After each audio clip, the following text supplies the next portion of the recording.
Donc épiphanie signifie apparition, manifestation du Christ, le Sauveur, non seulement aux Juifs, mais aussi aux païens, figurés par les 3 rois mages ou rois venus de l'Orient.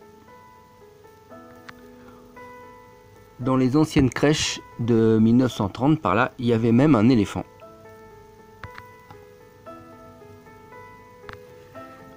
Donc, je vous présente Gaspard, le plus jeune.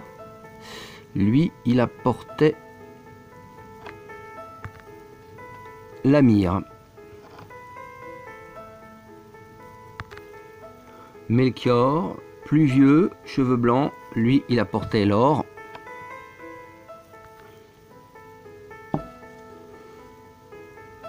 Et Gaspard, le noir, il apportait la myrrhe.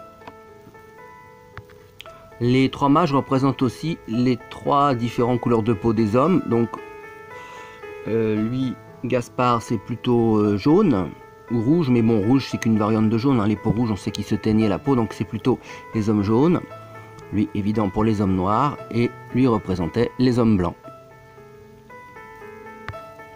Gaspard, Balthazar, Melchior.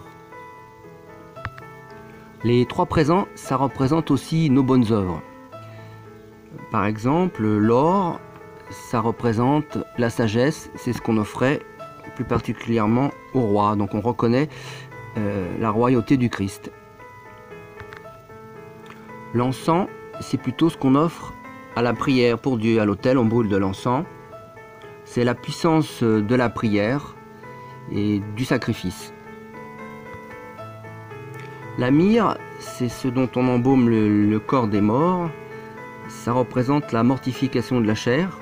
Ça représente aussi un Dieu qui s'est fait chair. Jésus. Jésus qui était Dieu et qui s'est fait une chair mortelle pour nous.